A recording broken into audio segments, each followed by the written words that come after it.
Thanks for watching. Don't forget to like, comment, share and subscribe to Mufti Tariq Masood, famous scholar.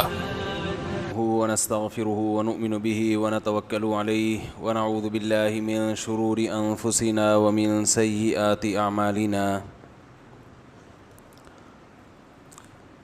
من يهده الله فلا مضل له ومن يضلل فلا هادي له ونشهد أن لا إله إلا الله وحده لا شريك له ونشهد أن سيدنا وحبيبنا وشفيعنا وسندنا محمدا عبده ورسوله صلى الله تعالى عليه وعلى آله وأصحابه وبارك وسلم تسليما كثيرا كثيرا أما بعد فأعوذ بالله من الشيطان الرجيم بسم الله الرحمن الرحيم ومن أراد الآخرة وسعى لها سعيها وهو مؤمن فأولئك كان سعيهم مشكورا وقال النبي صلى الله عليه وسلم من أحدث في أمرنا هذا ما ليس منه فهو رد. قرآن مجید کی ایک آیت اور رسول اللہ صلی اللہ علیہ وسلم کی ایک حدیث پڑھی ہے. دعا ہے اللہ تعالیٰ صحیح طرح سے بات کہنے کی، سننے کی، سمجھنے کی اور پھر عمل کی توفیق عطا فرمائے. آج 12 ربیع الاول ہے، جمعہ کا دن ہے. لوگ کافی زیادہ جمع ہو گئے ہیں، چھٹی ہے. تو اس دن کے حوالے سے کچھ باتیں قرآن و سنت کی روشنی میں سامنے رکھنی ہیں. پچھلے ہفتے بھی اسی موضوع پر بیان ہوا تھا، لیکن آج بہت زیادہ لوگ ہیں اور بہت سے نئے لوگ بھی آ جاتے ہیں، تو اس لیے ان میں سے کچھ باتوں کو ریپیٹ کر دوں گا. تو میرا خیال ہے کوئی گورنمنٹ کی طرف سے بھی پابندی نہیں ہے اور اللہ کی طرف سے بھی پابندی نہیں ہے. لوگ کہتے ہیں یہ تو پہلے کہہ چکے ہیں، آپ دوبارہ یہی کہہ رہے ہیں تو اور سبق یاد ہو جائے گا. کیا خیال ہے بھائی؟ سورہ فاتحہ ہر رکعت میں پڑھتے ہیں نا، یہ تو نہیں کہتے اللہ پچھلی میں بھی پڑھی تھی دوبارہ بھی، یہ کیونکہ بات تو نہیں ہوئی. کوئی کہہ سکتا ہے یہ؟ بھائی اللہ کہے گا بار بار پڑھو. عمل کی توفیق جب تک نہیں ملتی پڑھتے رہو، اور اگر عمل کی توفیق مل رہی ہے تو پڑھنے سے اور زیادہ توفیق ملے گی اور اچھی طرح ذہن میں بیٹھ جائے گی بات. تو میں نے جو قرآن مجید کی آیت پڑھی ہے، پہلے میں 12 ربیع الاول کا بتاؤں کہ یہ ہے کیا.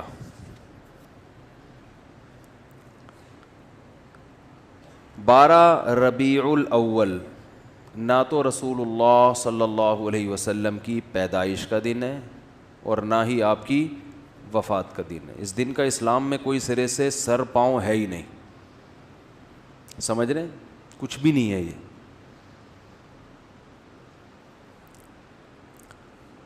کیوں نہیں ہے؟ اتنے لوگ مناتے ہیں، اتنے لوگ کرتے ہیں. لوگوں کے منانے پر گورنمنٹ کی طرف سے کوئی پابندی نہیں ہے، اس لیے مناتے ہیں لوگ. اتنے سارے علماء کی تقریریں آتی ہیں اس دن کی فضیلت پر، تو وہ اس لیے آتی ہیں کہ تقریروں پر بھی گورنمنٹ کی طرف سے کوئی پابندی، بولو بھائی، نہیں. تو لوگ دیکھتے ہیں گورنمنٹ کی طرف سے پابندی ہے یا نہیں ہے، اس کو فوکس کرتے ہیں. شریعت کیا کہتی ہے یہ تو وہی فالو کرے گا نا جو شریعت کو فالو کر رہا ہو، جو دیکھتا ہو کہ قرآن و سنت کیا کہتے ہیں. ائمہ مجتہدین جن کی قرآن و سنت پہ گہری گرفت تھی وہ کیا کہتے ہیں، وہ اخپل طریقے سے اسلام کو پیش، بولو بھائی، نہیں کرے گا. اخپل طریقہ نہیں چلتا. آج بہت سے معاملات میں پتہ ہی نہیں چل رہا ہے کہ ان کا لائف اسٹائل یا ان کا مذہب ہے کیا. اخپل طریقہ تو ہر ایک کا، بلوچوں کی الگ روایات ہیں، مہاجروں کی الگ ہیں، پنجابیوں کی الگ ہیں، پٹھانوں کی الگ ہیں. تو اخپل کو لے کے چلنا ہے تو پھر تو ہر قوم کا الگ کلچر، ہر قوم کی الگ روایات. اسلام کو دیکھنا ہے تو پہلے میں 12 تاریخ کے بارے میں آپ کو بتا دوں. ہمارے پاس جو دلائل ہیں وہ سب سے پہلے قرآن ہے. ایسا ہی ہے نا. الحم سے لے کے والناس تک پورے قرآن میں کہیں بھی نہیں لکھا ہوا کہ نبی صلی اللہ علیہ وسلم 12 تاریخ کو پیدا ہوئے تھے. آپ کہہ سکتے ہیں تو بہت سی چیزیں نہیں لکھی, تو چلو جو نہیں لکھی وہ پھر حدیث میں آتی ہیں. احادیث ہم دیکھتے ہیں تو کوئی ایک صحیح روایت بھی, صحیح حدیث بھی اس بارے میں نہیں ہے کہ آپ صلی اللہ علیہ وسلم 12 ربیع الاول کو پیدا ہوئے. آپ کو معلوم ہے آج کل انگریزی تاریخوں سے عربی تاریخ اور عربی سے انگریزی نکالنا آسان ہے یا نہیں؟ آپ اپنی ڈیٹ آف برتھ لکھیں, گوگل سے پوچھیں کہ جس دن میں پیدا ہوا اس دن اسلامی تاریخ کیا تھی, گوگل بتائے گا کہ نہیں بتائے گا؟ گوگل بتا دے گا بھئی یہ بن رہی ہے. ایک دن کا فرق اس میں ہو سکتا ہے 29 اور 30 کی بیس پہ, یا مفتی منیب صاحب کی وجہ سے یا پشاور کی وجہ سے ایک آدھ دن کا فرق بولو بھائی ہو سکتا ہے, اس سے زیادہ نہیں ہوگا. اتنی بات پر پوری امت کا اجماع ہے, صحیح احادیث سے ثابت ہے کہ آپ صلی اللہ علیہ وسلم ربیع الاول میں پیدا ہوئے اور پیر کے دن پیدا ہوئے. اب میں ریاضی کی کیلکولیشن میں جاؤں گا تو بہت لمبا ٹائم ہو جائے گا, تو ریاضی دان سے پوچھ لیں آپ. تو جس سال آپ صلی اللہ علیہ وسلم کی پیدائش ہوئی وہ آپ کی وفات سے 63 سال پہلے تھا. راجح قول کے مطابق 63 سال کی عمر میں آپ صلی اللہ علیہ وسلم کا انتقال ہوا, اور اس سے پچھلے سال آپ نے جو حج کیا وہ حج جمعے کا دن تھا, تو جمعے کے دن 9 ذی الحجہ, اور اس سے اگلے سال آپ صلی اللہ علیہ وسلم کی وفات ہوئی ربیع الاول میں. تو کیلکولیشن کرنا آسان ہو گیا کہ نہیں ہو گیا؟ تو کیلکولیٹ کر کے دیکھیں گے اور 62 سال پیچھے جائیں گے تو کیلکولیشن کے حساب سے 12 تاریخ پیر کے دن بولو بھائی نہیں بیٹھ رہی. لیکن چلو کوئی ریاضی دان کھینچ تان کے کچھ 62 کو 63 کر دے, 63 کو 64 کر دے, کچھ کر آ کے چلو فرض کر لو کہ بھئی امکان تھا. تو ہم تو سب سے پہلے کسی بھی واقعہ کے لیے مورخین کو فوکس کرتے ہیں یا حدیث کو. ہسٹری سے جس چیز کا تعلق ہے وہ یا تو حدیث میں ہوگی یا تاریخ دان بیان کریں گے. تو مورخین کی رائے میں اچھا خاصا اختلاف ہے, تھوڑا بہت نہیں. ان میں کسی ایک رائے کو ترجیح دینا آپ کے لیے صرف تاریخ کو اگر دیکھو گے تو ممکن نہیں ہے, حدیث کو دیکھو گے تو حدیث میں ہے ہی نہیں. تو اس بات کا امکان ظاہر کیا گیا ہے جو ماہرین محققین کہ 8 یا 9 ربیع الاول کا امکان زیادہ ہے آپ کی پیدائش کا دن ہونے میں. تو ویسے بھی ایک بات ذہن میں رکھیں کہ اسلامی تاریخ میں جو بہت اہم ترین واقعات ہوتے ہیں جن کا ہماری پریکٹیکل لائف سے تعلق ہو, 2 چیزیں ہوں, واقعہ اہم اور ہماری عملی زندگی سے تعلق, تو ایسے واقعے کی تاریخ یاد رکھنا یہ اسلام کی ذمہ داری ہے. بات آ رہی ہے سمجھ میں؟ یہ کس کی ذمہ داری ہے؟ اسلام کی, کیونکہ اس پہ عمل ہے. مثال کے طور پر رمضان کا چاند نظر آتے ہی اسلام آرڈر دیتا ہے کہ آپ نے کیا کرنا ہے؟ روزہ رکھنا ہے. اب ماہرین بھول گئے کہ یہ والا مہینہ ربیع الاول ہے, شوال ہے کہ رمضان ہے, کیلکولیشن کر رہے ہیں, بوکھلا گئے. مورخین کا اختلاف ہو گیا کہ یار یہ رمضان ہے کہ شوال ہے کہ ذی القعدہ ہے کہ ذی الحجہ ہے, تو ہمارے روزے کہاں گئے؟ بولو بھائی, روزے گئے. اب شک کو شبہ کے ساتھ روزہ رکھیں گے کہ یار پتہ نہیں یہ رمضان ہے بھی کہ نہیں ہے. آپ کہہ سکتے ہیں پہلی تاریخ میں تو اختلاف ہوتا ہے کہ فرض رمضان ہے یا نہیں, اس اختلاف کا شریعت نے حل بتا دیا. الصوم یوم یصوم الناس, جس تاریخ کو لوگ سمجھیں کہ پہلی ہے تو وہ کیا ہے؟ پہلی ہے. جس تاریخ کو لوگ سمجھیں کہ پہلی نہیں ہے تو وہ کیا ہے؟ وہ نہیں ہے. اور حکومت کو کا فیصلہ کیا بنا دیا اس میں معتبر. اس کو یوم شک کہا جاتا ہے جس میں انسان کو تردد ہو, تو گورنمنٹ کو یہ اختیار حاصل ہے کہ وہ فیصلہ کر دے. لیکن رمضان ہی مشکوک ہو جائے کہ پتہ نہیں ہے کہ نہیں, یہ الزام کس پہ جائے گا؟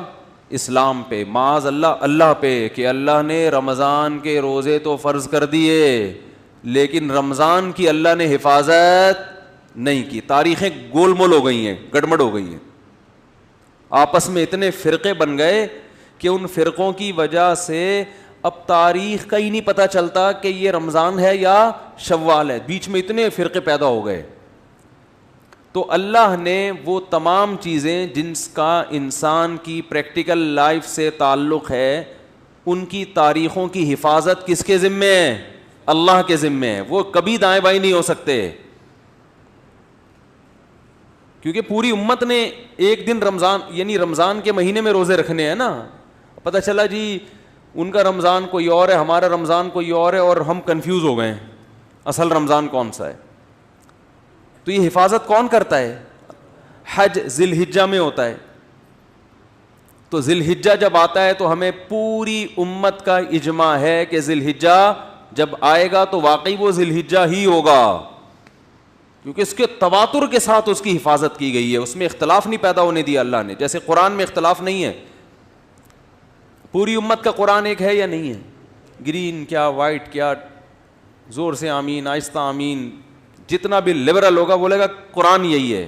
کیونکہ اسی میں اختلاف ڈل جاتا تو پھر ایک عامی آدمی کہتا ہے اللہ مجھے کیا پتہ چلے گا کہ تو نے قرآن میں نظر کی حفاظت کا حکم دیا یا نظر اٹھانے کا, کیونکہ اس کے پاس جو قرآن ہے اس میں کچھ اور لکھا ہوا ہے, ادھر کچھ اور لکھا ہوا ہے, پتہ ہی نہیں چلتا. تو پھر یہ اسلام میں ایک فالٹ ہونے کی علامت ہوتی معاذ اللہ, کہ یہ فالٹ کس کا ہے؟ بولو بھائی معاذ اللہ, یہ پھر اسلام کا فالٹ ہوتا کہ اس کو پتہ ہی نہیں ہے. عید الفطر کے دن کچھ احکامات ہیں. کیا ہے؟ روزہ رکھنے کی آپ کو اجازت نہیں ہے. ایک دن اسلامی تاریخ میں ایسا بھی آتا ہے, اس دن آپ کو غسل کرنا ہے. جو پورے سال نہیں نہائے ہوتے وہ سروس کرواتے ہیں اپنی. اس دن آپ نے مسجد میں آنا ہے, تکبیر کہنی ہے, 2 رکعت پڑھنے ہیں, شکرانے, عید مبارک. تو وہ پوری امت کا اجماع ہے کہ وہ کون سی شوال ہے؟ فرسٹ. اس میں اللہ نے اختلاف نہیں ڈالا کہ وہ فرسٹ ہے. ایسا نہیں کہ کسی فرقے کے نزدیک 5 شوال ہے, کسی فرقے کے نزدیک 6 شوال ہے, کسی فرقے کے نزدیک 3. یہ چیزیں اتنی تواتر کے ساتھ بیان کر دی گئی ہیں کہ اس میں اللہ نے ذمہ داری لیے گویا کہ میں اس میں امت میں اختلاف پیدا نہیں ہونی. تو بیسک ہے نا, بیسک میں ہی ہو گیا تو یہ عامی آدمی غیر مسلم تو پاگل ہو جائے گا. تمہارا تہوار کون سا, میں تو یہی سمجھ میں نہیں آ رہا, کیا خیال ہے؟ وہ تو پاگل ہو جائے گا نا. اسلام کے 5 ارکان ہیں, ان میں نماز ہے. نمازوں کے اوقات میں اختلاف نہیں ہے. اختلاف اگر ہے بھی تو افضلیت کا. سب کو پتہ ہے ابھی ظہر کا وقت ہے, ساری دنیا میں جب یہ ٹائم آئے گا تو کون سا وقت ہوگا؟ ظہر کا. تو جو بیسک چیزیں ہیں جن کا ہماری پریکٹیکل لائف سے ان تاریخوں کا تعلق, اور قرآن میں اللہ نے فرمایا قل ہی مواقیت للناس والحج, چاند کی جو منزلیں ہیں ہم نے لوگوں کے عبادتوں کے اوقات کے لیے متعین کر دی ہیں. چاند کا گھٹنا بڑھنا, 12 مہینے, یہ سب چونکہ اسلامی عبادتوں کا ان سے تعلق ہے. تو اگر 12 ربیع الاول کے دن اسلام کا کوئی حکم اس دن سے وابستہ ہوتا کہ نبی کی پیدائش پہ تم نے یہ کرنا ہے, تو اس پیدائش کے دن میں اللہ کوئی کنفیوژن نہ رکھتا. وہ تمام امت کا اتفاق ہوتا. بخاری مسلم کی صحیح حدیثیں ہوتی تواتر کے ساتھ کہ آپ صلی اللہ علیہ وسلم 12 تاریخ ہی کو پیدا ہوئے ہیں, جبکہ ہمیں اس بارے میں ایک حدیث بھی صحیح بولتے کیوں نہیں بھائی؟ نہیں. اب لوگ مجھے کہتے ہیں اس کی کیا دلیل ہے کہ ایک بھی صحیح حدیث نہیں ہے. جو دعویٰ کرتا ہے دلیل اس کے ذمے ہوتی ہے, جو انکار کرتا ہے دلیل اس کے ذمے بولو نہیں ہوتی. میں نے 70 بھائی کو 1 لاکھ روپے دیے, وہ پی گئے. اللہ معاف فرمائے کچھ ستار بھائی بیٹھے ہوں تو ان کے علاوہ کی بات کر رہا ہوں. وہ میرے خلاف عدالت میں کیس کیا, میں نے ان کے خلاف عدالت میں کیس کیا, انہوں نے 1 لاکھ روپے لیے ہیں. ستار بھائی نے کہا نہیں لیے. عدالت گواہ کس سے مانگے گی؟ دلیل مجھ سے کہ تم نے جو دیے اس کی کیا دلیل ہے. میں عدالت سے کہتا ہوں اس سے پوچھو اس نے نہیں لیے, اس سے دلیل مانگو. تو نہیں لینے کی کوئی دلیل لے سکتا ہے؟ عدالت کے گواہ پیش کرو کہ تم نے نہیں لیے. میں کہوں گا بھائی سارا دن 24 گھنٹے کون میرے ساتھ چپکا رہتا ہے جو دیکھتا رہے کہ میں نے ایک نہیں لیے. نہیں لیے, دلیل اس کے ذمے ہے جو دعویٰ کرتا ہے. بھائی اصل تو یہی ہے کہ کسی نے کسی سے پیسے نہیں لیے. جو کہتا ہے کہ لیے ہیں تو اس کے ذمے ہے کہ وہ گواہ پیش کرے. نہیں لینے پہ گواہ نہیں, کسی کام کے کرنے پہ دلائل ہوتے ہیں, نہ کرنے پہ دلیل نہیں ہوتی. کوئی گواہی دے دے گا کہ اس نے نہیں لیے, وہ کہے گا پتہ نہیں بھائی ہو سکتا ہے لے لیے ہوں, مجھے کیا پتا, میرے سامنے نہیں. اس پہ تو گواہی ہوگی کہ میرے سامنے نہیں لیے. باقی چھپ کے لیے ہو, گندے نالے میں بلا کے لیے ہوں, W11 میں بلوایا ہو, یا کہیں چھاؤں میں آ کے لیے ہوں, یا پتلی گلی سے میں دیے ہوں, اس کا ہمیں نہیں پتا. تو میں جو یہ دعویٰ کر رہا ہوں کہ 12 ربیع الاول آپ کا یوم پیدائش ہے, یوم وفات, اس پر کوئی صحیح حدیث نہیں ہے. تو جو دعویٰ کرتا ہے نا کہ صحیح حدیث ہے, اس کے ذمے لازم ہے کہ وہ صحیح حدیث پیش کرے. پیش کرے گا تو ہم بتائیں گے یہ صحیح ہے یا کیا ہے, پھر ہم مدعی ہوں گے, پھر ہم بتائیں گے کہ جس کو آپ صحیح کہہ رہے ہو وہ صحیح نہیں ہے, اس پہ یہی اعتراضات ہیں, یہی اشکالات ہیں. تو پہلی دلیل کوئی صحیح حدیث نہیں. دوسری دلیل, اگر یہ اس دن میں کوئی عمل ہوتا تو اللہ اس دن کو محفوظ رکھتے. سمجھ رہے ہیں, اس میں امت میں اتنا بڑا اختلاف نہ ہوتا. تیسری بات جو میں جلدی مختصر بیان کروں گا, میں پھر میں آیت کی تفسیر کو آج زیادہ فوکس کروں گا. تیسری دلیل یہ ہے کہ دیکھو رسول اللہ صلی اللہ علیہ وسلم نے پیر کے دن روزہ رکھا ہے. صحابہ نے پوچھا آپ کیوں رکھتے ہیں؟ آپ نے فرمایا میرا یوم ولادت ہے. تو آپ نے اپنے یوم ولادت میں روزہ رکھا پیر کے دن, 12 ربیع الاول کو نہیں, 12 کو یا 9 کو یا 8 کو نہیں.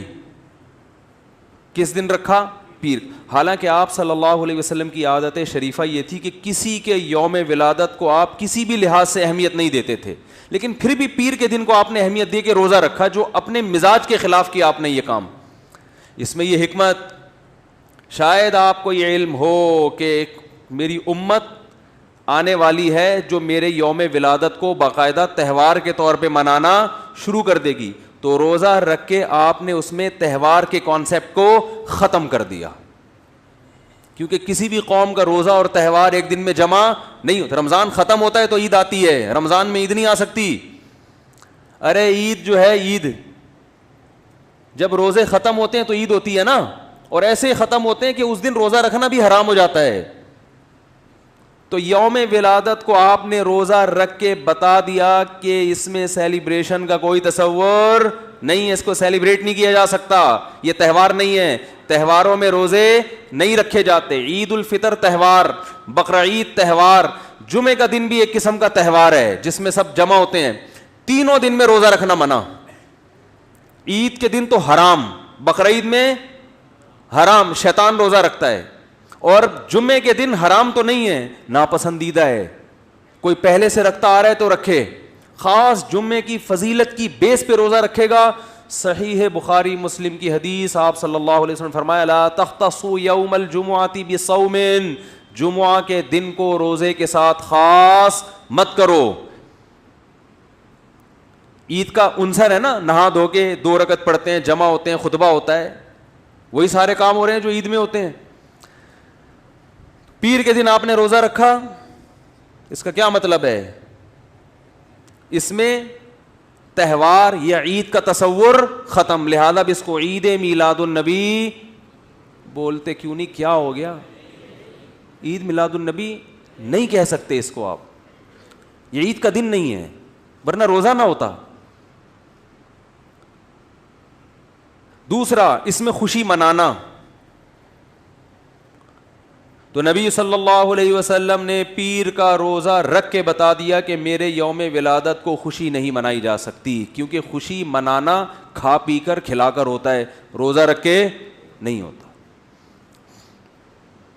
کبھی آپ نے دیکھا شادی ہوئی ہو، یار بہت خوشی ہو رہی ہے، یار کچھ ہو جائے، یہی ہوتا ہے نا، تو آپ فوراً کیا کہتے ہیں؟ یار آج خوشی میں رات کا کھانا چھوڑ دو، بس میں بھی نہیں کھاؤں گا، تم بھی نہیں کھائیں گے۔ یار تجھے خوشی ہو رہی ہے، غم کو بھابھی کس ٹائپ کی ملی ہے تجھے جو کھانا پینا ہی چھوڑ رہا ہے؟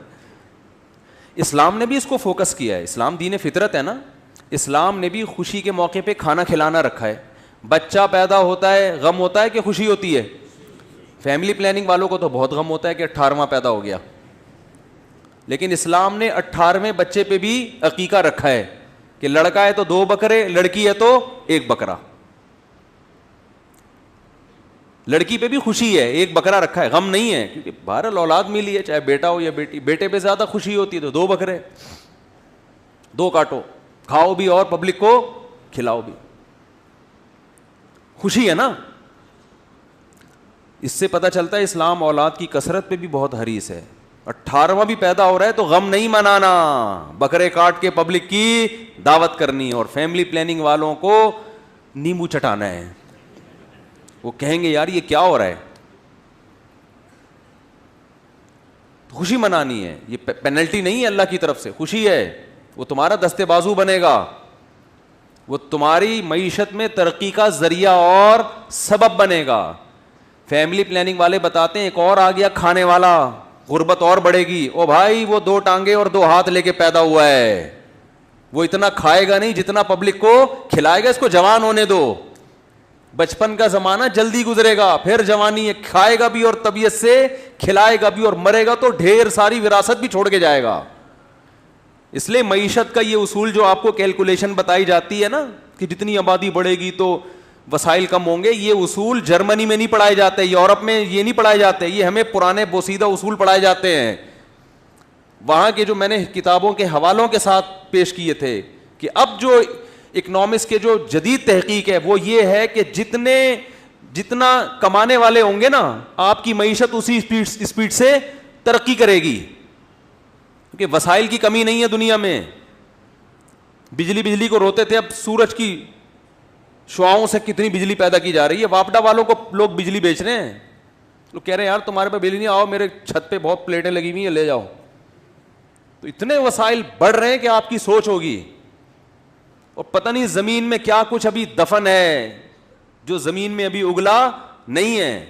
وَقَدَّرَ فِيهَا أَقْوَاتَهَا، اللہ فرماتے جب میں نے زمین کو بنایا تو جتنے لوگوں نے قیامت تک اس کے لیے اس میں آنا تھا نا، ان سب کی ضرورات کا انتظام میں نے زمین میں پہلے کر دیا۔ قَدَّرَ فِيهَا أَقْوَاتَهَا، یہ قرآن کے الفاظ ہیں۔ جو کہتے ہیں یہ کائنات اتفاق سے بنی ہے، وہ فیملی پلاننگ کو مانے نہ مانے ان کا ہیڈیک ہے۔ جو کہتے ہیں بنایا ہے، ہم تو کہتے ہیں بنایا ہے، بنی نہیں ہے۔ تو مجھے ایک بات بتاؤ، جب بنایا ہے تو جب آپ کے گھر مہمان آتے ہیں، 6 آدمی آئیں گے تو کھانا کتنے کا پکتا ہے؟ 10 کا، 8 کا۔ تو جب اللہ نے انسانوں کو پیدا کرنا ہے تو ان کی ضرورت کا سامان کم رکھے گا یا زیادہ پہلے سے رکھ دے گا؟ جو خدا ہے اس کو یہ خیال نہیں ہے، اور اس کے بنے ہوئے انسان جو ہے نا جب وہ مہمان بلاتے ہیں تو 6 کے بجائے 8 کا پکاتے ہیں احتیاطاً، کہ کچھ لوگ مفت دیکھ کے پھوڑنا بھی شروع کر دیتے ہیں نا۔ تو اس لیے فیملی پلاننگ والے کو لفٹ کرانے کی بالکل بھی ضرورت نہیں ہے، یہ خود بھی ڈوبے ہیں، تمہیں بھی برباد کریں گے۔ ان کا اپنا فیملی نہیں ہے تو سسٹم کہاں سے ہوگا؟ کہہ رہے ہیں فیملی پلاننگ، وہ پلان کر کے فیملی ختم کر دیا آپ نے۔ ایک آدھ بچے کو فیملی تھوڑی کہتے ہیں۔ خاندان کا مطلب خاندان لفظ بتا رہا ہے کہ کچھ ہو، ہزار گز کے بنگلے خریدے جا رہے ہیں، اس میں پبلک ہی نہیں ہے۔ مجھے ایک صاحب اپنے گھر میں لے گئے اسلام آباد میں، بہت بڑا بنگلہ، یہ ایک کمرہ، یہ بیڈ روم، یہ فلانا، یہ اس کے لیے، یہ اس، میں نے کہا بندہ تو ہے نہیں یہاں پہ، ایک بیوی، ایک بچہ، ایک عدد ابا، ایک عدد اماں، تو کیا ضرورت ہے یار اس کے لیے؟ ویسے ہی کرائے پہ لے لیتے، رینٹ پہ کوئی جگہ لے لیتے۔ اتنے بیڈ روم، اتنے دیواریں کھا رہی ہیں، کھاتی ہیں دیواریں، گھر افراد سے بنتا ہے۔ خیر کیا بات چل رہی تھی جی؟ ہاں تو میں یہ عرض کر رہا تھا، یہ فیملی پلاننگ پہ آتا ہوں تو پھر گھوم جاتا ہے۔ آپ کے فائدے کے لیے, میرا کوئی فائدہ نہیں ان تقریروں میں, کیونکہ میں دیکھ رہا ہوں لوگوں نے اپنی زندگیاں برباد کر دی. بچوں سے گھر میں رونق ہے یار, آنکھوں کی ٹھنڈک ہے, بچے ہی نہ ہو گھر میں, آپ دوسروں کے بچوں کو دیکھ کے پریشان ہوتے یار اتنے بچے کیسے سنبھالتا ہے. وہ اس لیے کہ وہ آپ کے نہیں ہیں, اس کے ہیں, آپ کو برے لگ رہے ہیں. جب اپنے ہوں گے تو کیسا نیلا پیلا ہو. دیکھو بچوں کو نظر بد سے بچانے کے لیے مائیں نے کیا کیا کیا ہوا ہوتا ہے. میں بعض دفعہ بچوں کو دیکھتا ہوں, کسی کے بچے, اپنے بچے تو سب کو مجھے بھی اچھے لگتے ہیں, تو میں ان ماؤں سے کہتا ہوں اس میں نظر لگنے کی کوئی چیز ہی نہیں ہے. کہتے ہیں مولوی صاحب دم کر دیں نظر نہ لگے. او بھائی اس میں کوئی چیز ہی نہیں ہے, نہ اس کا رنگ ہے, نہ اس کی کوئی پلکیں ہیں, کوئی بڑی بڑی ہو خوبصورت پلکیں, نہ ناک ہے. لیکن ماں کو ڈر ہوتا ہے, اس کی نظر میں وہ اس کا بیچارہ جیسا بھی ہو وہ سمجھ رہی ہوتی ہے اس سے زیادہ حسین دنیا میں کوئی ہے ہی نہیں. او بھائی نہیں, میں ان کو بتاتا ہوں یہ نہیں, یہ دوسروں کی نظریں اتار دے گا. جس کو نظر لگنے کا خطرہ ہے اس کو لے جا کے بٹھا دو. ماں کے سامنے تو نہیں کہتا وہ بیچاری. تو جب اپنے ہوں گے میرے بھائی, اس سے زیادہ آپ کو اچھا دنیا میں کوئی نہیں لگے گا. زین للناس حب الشہوات من النساء والبنین. تو اللہ نے دوسرے نمبر پر انسان کی مرغوب ترین چیز ذکر کی, اولاد. پیغمبر یعقوب علیہ السلام اولاد کے بچھڑنے پر ساری زندگی روتے رہے ہیں, اور اسی اولاد جیسی نعمت کو آپ روک رہے ہو. بربادی ہے خدا کی قسم. کہتے ہیں برساتی مینڈکوں کی طرح بچے پیدا کرتے رہیں. بچے برساتی مینڈکوں کی طرح پیدا نہیں ہوتے. برساتی مینڈک ایک دم اتنے سارے ہو جاتے ہیں. بچہ جب 18واں ہوگا نا تو پہلا بہت بڑا ہو چکا ہوگا, باپ کے ساتھ کاموں میں ہاتھ بٹا رہا ہوگا. خواتین کہتی ہیں میں 10 بچے نہیں پال سکتی. ہو بھائی جب بچے اس میں 3-4 ہی ہوں گے, باقی جو 10واں ہیں وہ 7 بڑے ہو چکے ہوں گے, وہ آپ کے ساتھ مل کے پال رہے ہوں گے. تو یہ ڈائلاگ ہے جس سے الو بنایا جا رہا ہے. خیر ٹائم کم ہے, مقابلہ سخت ہے. یہ ربیع الاول کے بارے میں کہہ رہا ہوں, ٹائم کم ہے مقابلہ سخت ہے. آپ کچھ اور لے کے جا رہے ہو کہ آپ کے پاس ٹائم کم ہے اور مقابلہ سخت ہے. ٹھیک, یعنی بچے زیادہ پیدا کرنے, اس لحاظ سے اب مقابلہ سخت ہے. تو خیر میں دلیل کیا دے رہا تھا, ہاں وہ تو اللہ کی مثال دے رہا تھا نا. وہ اصل میں ربیع الاول کی جو بات کر رہا تھا وہ کہاں تک پہنچی تھی. پیر کے دن نبی صلی اللہ علیہ وسلم نے کیا رکھا ہے بھائی, روزہ. ہاں تو میں بتا رہا تھا ایک تو تہوار اور روزہ جمع نہیں ہوتا. ہاں میں خوشی کی بات کر رہا تھا. جب بھی اسلام دین فطرت ہے نا, تو اس لیے اس نے فطرت کا خیال رکھا ہے. اس نے رمضان میں روزے کا حکم دیا اور عید میں کھانے پینے کا حکم دیا کہ بھائی عید ہے تو اب روزہ نہیں ہے. یہ کیسا عید ہے کہ روزہ رکھ کے تھوڑی عید ہوتی ہے, بھوکا پیاسا رہ کے. دین فطرت ہے. شادی کے موقع پہ اسلام نے روزہ رکھنے کا حکم دیا کہ جس کی شادی ہو جائے خوشی میں 3 روزے رکھے ہے. ہاں قسم ٹوٹ جائے تو کفارے میں 3 رکھے گا کہ تو نے قسم کیوں توڑی, تجھے سزا ملے گی, کفارے میں رکھے گا. قتل ہو گیا خدا نہ وہ جنایت ہو گئی, دم ہو گیا, جانور قربان ہے, پھر اس کے بعد روزے ہیں. جتنے بھی خوشی کے موقع ہیں, بچے کی پیدائش خوشی کا موقع, چلو بھائی بکرا کاٹو, دمبا کاٹو, گائے کاٹو, پبلک کو کھلاؤ, خود بھی کھاؤ. اور ویسے بھی جب کسی کے بچہ ہوتا ہے فوراً کیا مانگتے ہیں بھائی, مٹھائی. ایک آدمی کے بچہ ہوا, لوگ کہتے ہیں یار بڑی خوشی ہوئی آپ کے بچہ ہوا ہے. کہ یار مجھے تو بالکل بھی خوشی نہیں ہوئی. وہ چلا جاتا. لیکن نے کہا یار جو تم سے پوچھتا ہے بچہ ہوا خوشی ہوئی, تم کہتے ہو نہیں. کہہ رہے یار اگر بول دیا نا خوشی ہوئی ہے مٹھائی مانگے گا. وہ صبح سے 25 لوگوں کو مٹھائی کھلا چکا ہوں, میں کوئی اسی کام کا تھوڑی ہوں کہ ہر وقت پیسے خرچ کروں. تو کہہ رہا میں نے حل یہ رکھا ہے خوشی تو بہت ہوئی ہے لیکن کہتا کیا ہوں, خوشی نہیں ہوئی. تو خوشی ہوگی تو فوراً مٹھائی کی بات آئے گی, کھانے پینے کی بات آئے گی. تو اسلام نے کیا کیا, ہاں ولیمہ ہے, خوشی ہوتی ہے تو اسلام نے کیا رکھا, شادی کے موقع پہ ولیمہ, بھائی پبلک کو جمع کر کے کھلاؤ. لا بد للعروس من الولائم, آپ نے فرمایا جس نے نکاح کیا ہے دولہا بنا ہے اس نے ولیمے سے فرار کا کوئی راستہ نہیں چھوڑا. یعنی اتنا اچھا کام کیا ہے کہ ولیمہ تو اب مسٹ ہے. اور فرمایا جس نے ولیمے کی طرف دعوت دی, شادی کی اور اس نے ولیمے کے لیے بلایا اور وہ ولیمے کے لیے نہیں آیا, فقط عصا ابا القاسم, اس نے ابو القاسم یعنی رسول اللہ صلی اللہ علیہ وسلم کی مخالفت کی. سیلیبریٹ کرو, شادی کی ہے بھائی, دوسری پہ بھی ولیمہ ہے, تیسری پہ بھی معذرت کے ساتھ, چوتھی پہ بھی. پانچویں شادی نہیں ہے اسلام میں, اس لیے اس پہ ولیمہ بھی نہیں ہے, وہ پھر زنا ہو جائے گا. تو 4, تیسری پہ بھی, دوسری پہ بھی اور چوتھی پہ بھی. تو اس لیے کہ بھائی جب بھی ہو رہا ہے تو شادی ہو رہی ہے تو خوشی کا موقع ہے.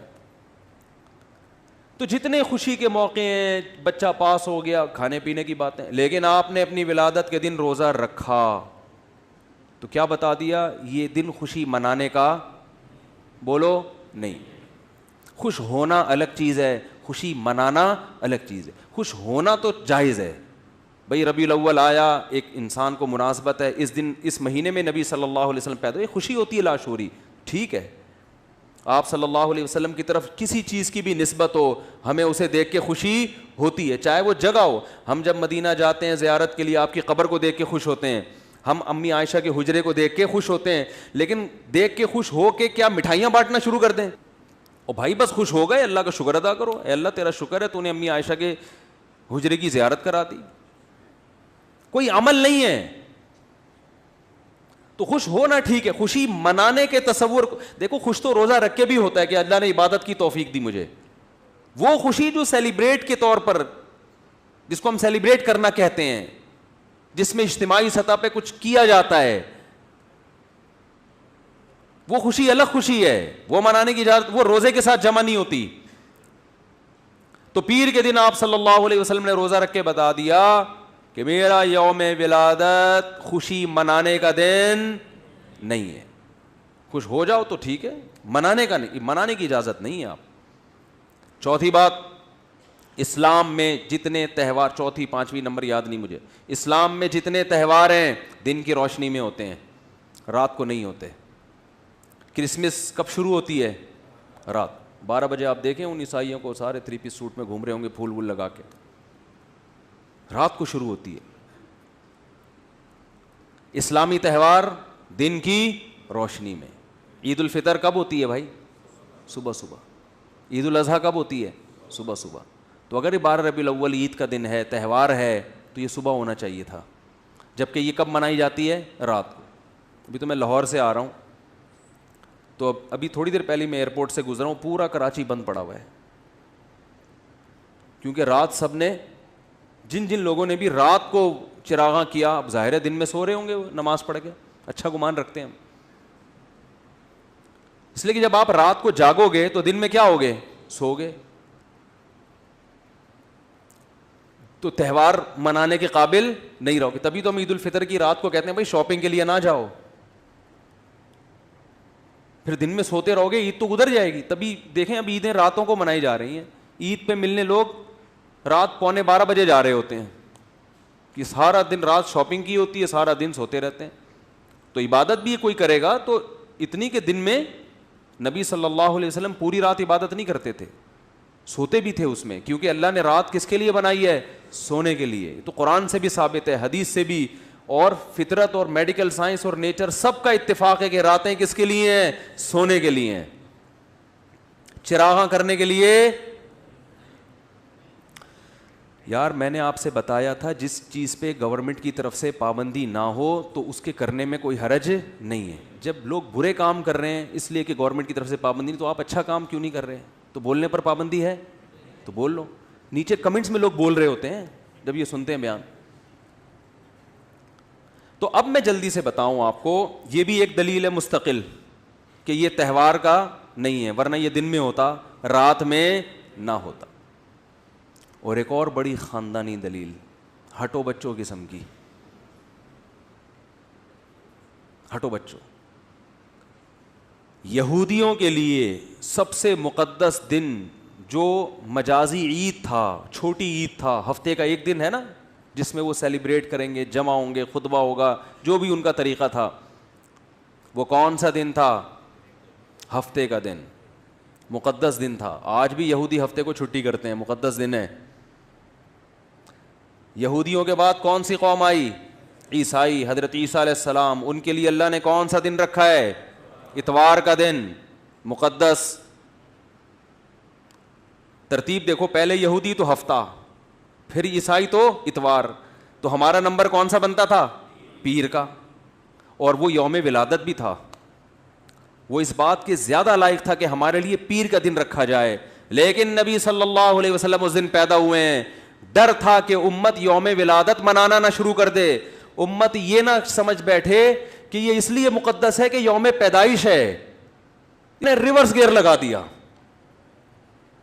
ٹھیک ہے نا، اللہ نے کیا کر دیا دن کو ریورس، جمعہ ہفتہ پیر نہ نہ نہ نہ، کہاں ہفتہ اتوار کے بعد کیا جمعے کی طرف چلے جاؤ، واپس پیر نہیں ہوگا.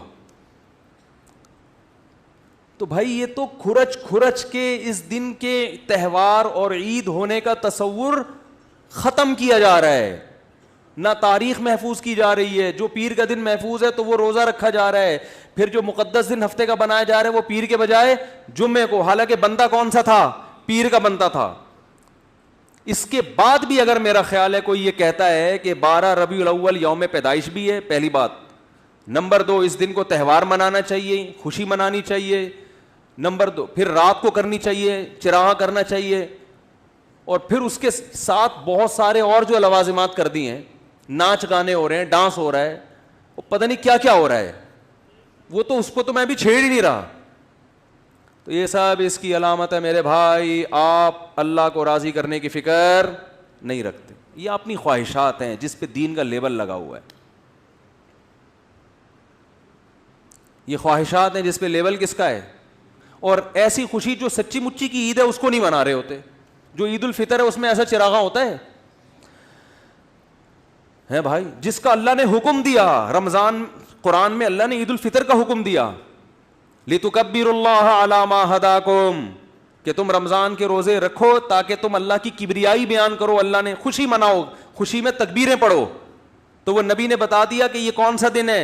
عید الفطر کا. تو اس سے علماء نے استدلال کیا ہے کہ قرآن میں خود عید الفطر کا تذکرہ موجود ہے، جس کی تشریح کس نے کی ہے؟ نبی نے، اور پوری امت کا اجماع ہے. اس عید کو ایسی جوش و خروش سے بولو بھائی نہیں منایا جاتا. نہ چراغاں ہوتا ہے اس رات، نہ کوئی کیک کاٹے جاتے ہیں. اور ایک اور پوائنٹ کی بات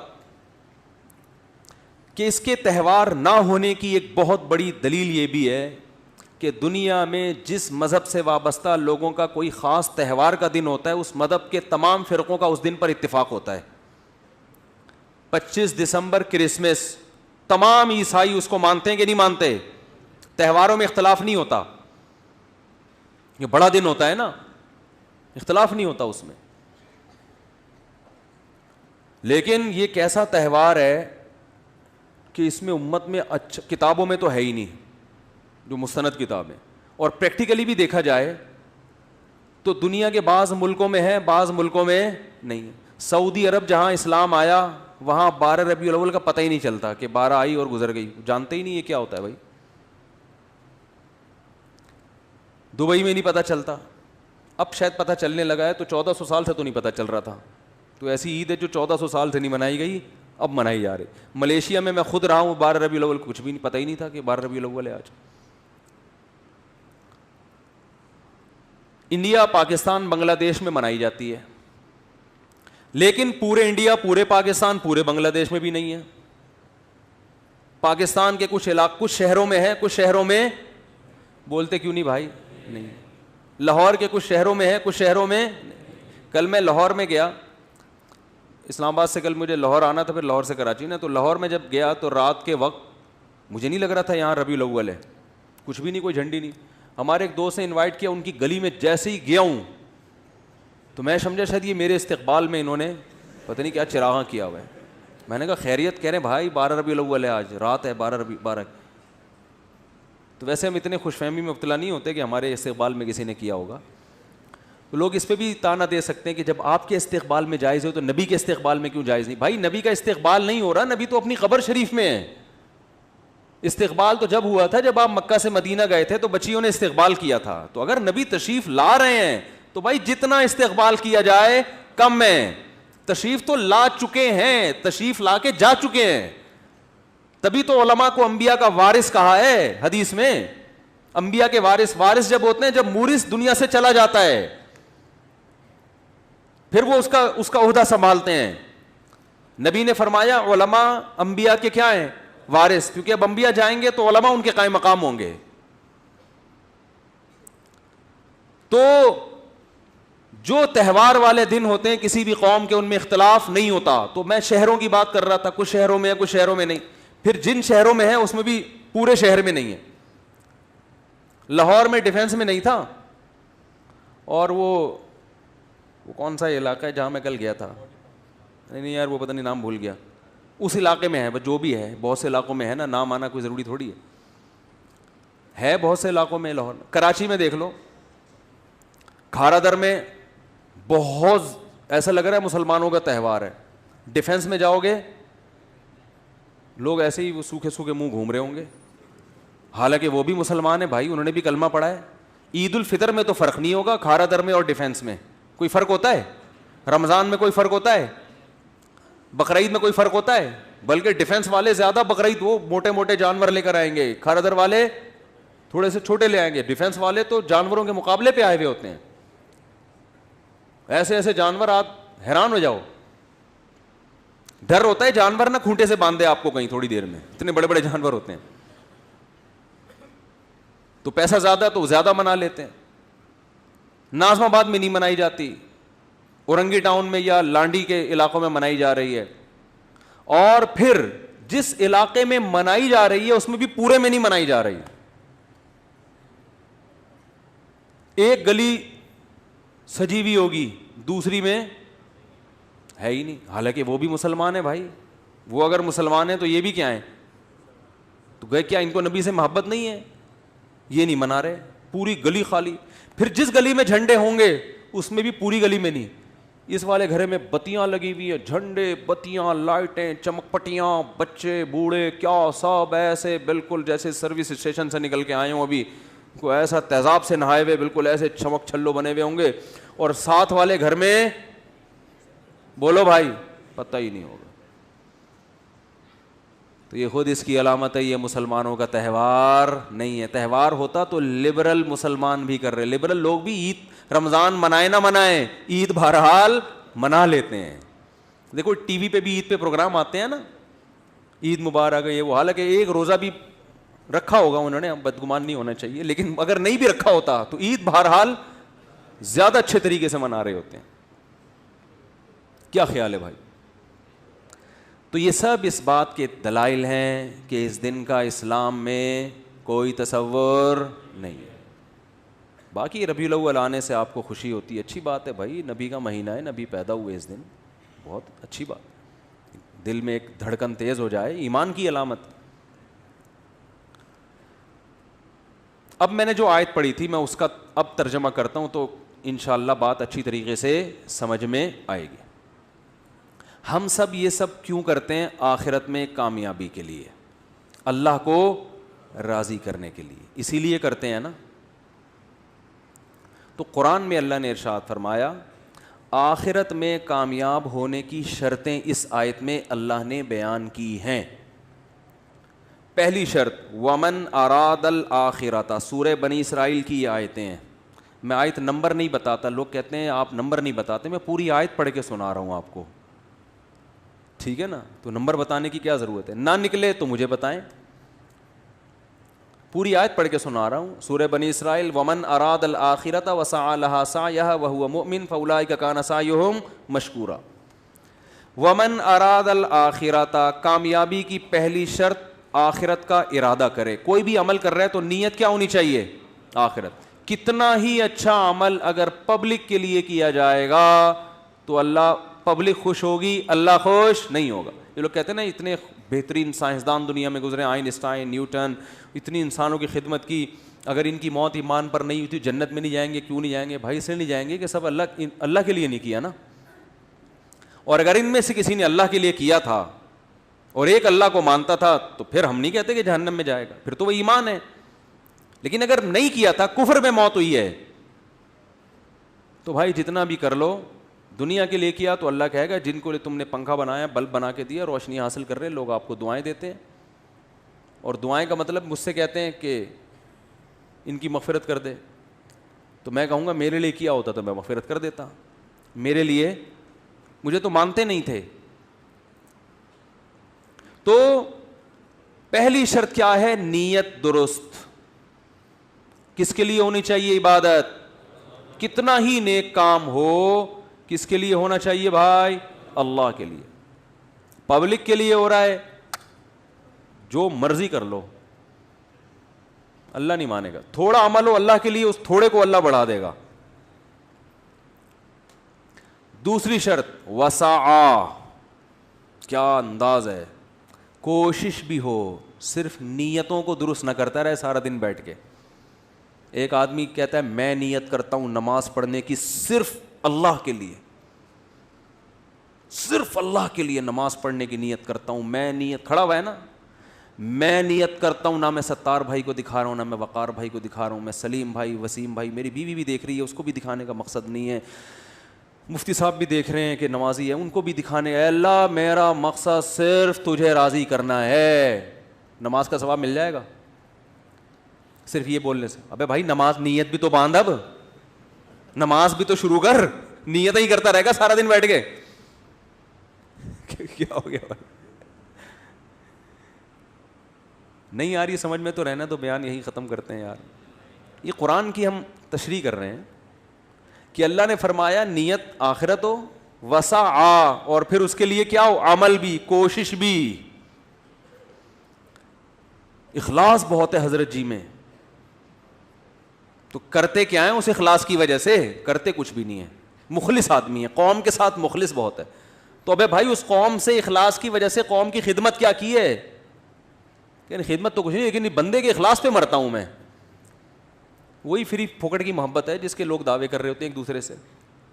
لطیفہ بہت دفعہ سن چکے ہیں, لیکن ایک اور دفعہ سنانے میں گورنمنٹ کی طرف سے کوئی پابندی نہیں ہے.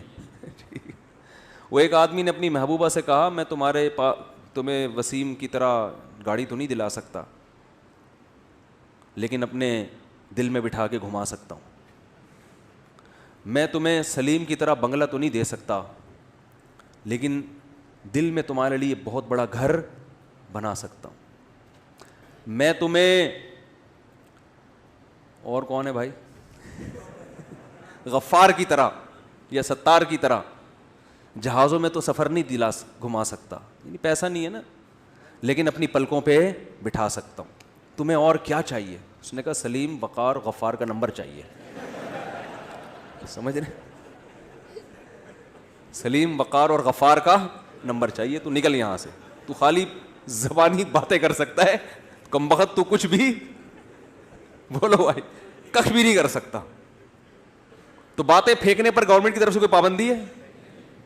پھینکتے رہو, میں یہ کر سکتا ہوں, میں یہ کر سکتا ہوں, میں یہ کر سکتا ہوں. ابے تو بتا, میں نے کلپ میرا چلا ہے نا کہ روکڑا ہے, خواتین اکثر جو میرا بیان نہیں سن رہی ان کی بات کر رہا ہوں, وہ روکڑا دیکھتی ہیں تم پیسے کتنے خرچ کر سکتے ہو. ڈائلاگ کی طرف سے گورنمنٹ, ڈائلاگ مارنے پر گورنمنٹ کی طرف سے کوئی پابندی نہیں ہے. تو خیر, تو اللہ نے کیا فرمایا, آخرت کی نیت کر کے, نیت پہ بھروسہ کر کے نہ بیٹھا رہے. وسعہ, کامیابی کی دوسری شرط کیا ہے؟ کوشش, محنت, عمل. یہ دو شرطیں ہو گئیں.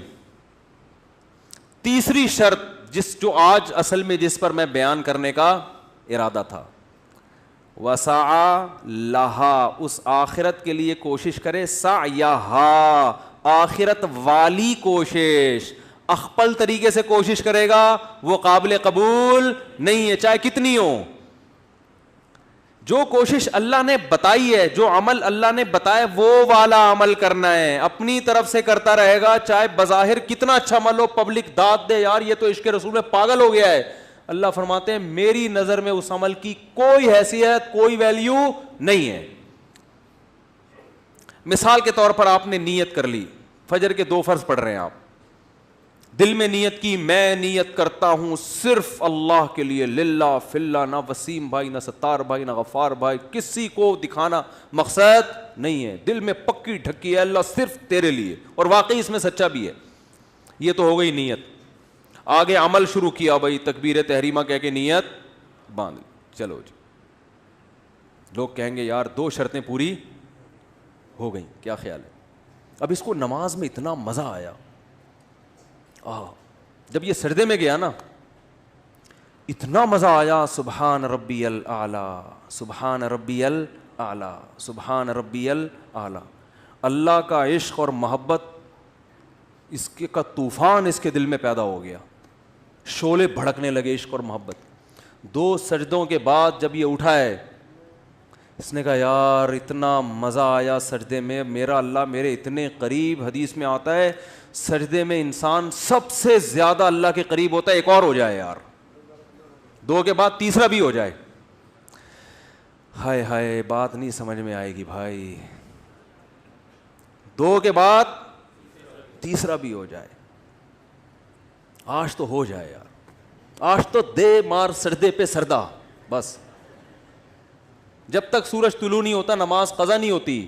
آخری وقت میں جلدی جلدی پھر باقی 2 رکعتیں مکمل کر 1 رکعت کر لوں گا. لیکن سجدہ جیسی عبادت جو نماز میں سب سے خوبصورت اور سبحان ربی الاعلیٰ کی صدائیں، وہ 2 پہ اکتفا نہیں کروں گا، تیسرا بھی ہوگا. امام صاحب اگر ایسا کریں، آپ چھوڑو گے امام صاحب کو؟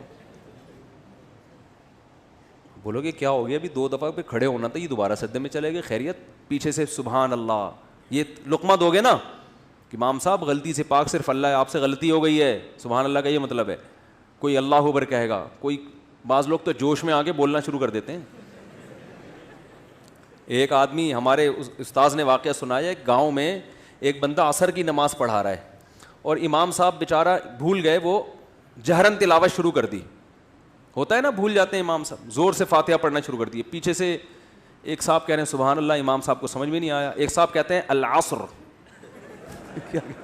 عربی میں نا، تاکہ اردو میں نہ ہو، العصر، کہ بھائی عصر کی نماز چل رہی ہے، کیا ہو گیا؟ تو اب مجھے ایک بات بتاؤ، 2 کے بجائے جب 3 سجدے کرے گا امام، پبلک چھوڑے گی؟ اب امام صاحب دلیل دیں کہ میں کوئی برا عمل کر رہا ہوں. 2 سجدوں کے بعد تیسرا کر لیا تو سجدہ ہی کیا نا، کوئی چوری تو نہیں کی، کسی کی جیب تو نہیں کاٹی. لوگ اور اتنا لمبا بھی سجدہ نہیں کر رہا اور اتنے زیادہ بھی نہیں کیے کہ لوگ تھک جائیں. بھائی 2 کے 3 میں سے کوئی اتنا پرابلم نہیں ہے. 1 رکعت میں صرف 3 کر لیے میں نے، باقی میں 2 ہی کروں گا. لیکن اس دفعہ یار کچھ تو اللہ سے تعلق بھی تو کوئی چیز ہوتی ہے، عشق مصطفیٰ اور عشق خدا بھی تو کوئی چیز ہوتی ہے. سجدوں سے روکتے ہو، تمہیں شرم نہیں آتی؟ کوئی بھی دلیل.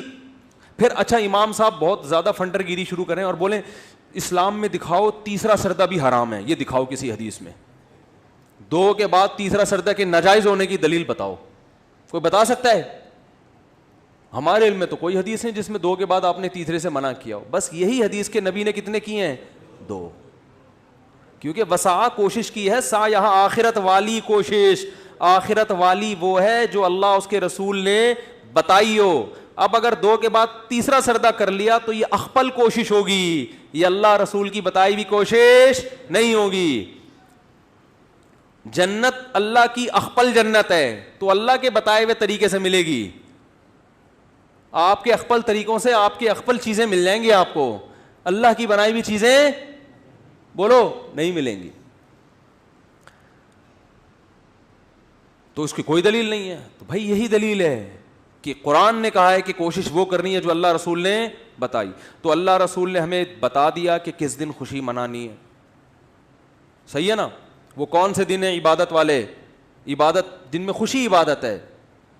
صحیح بخاری مسلم کی حدیث، آپ صلی اللہ علیہ وسلم نے فرمایا لکل قوم عید، ہر قوم کے لیے ایک عید کا دن ہوا کرتا ہے. ولنا عیدان، اور ہمارے لیے 2 عیدیں ہیں، عید الفطر اور عید الاضحیٰ.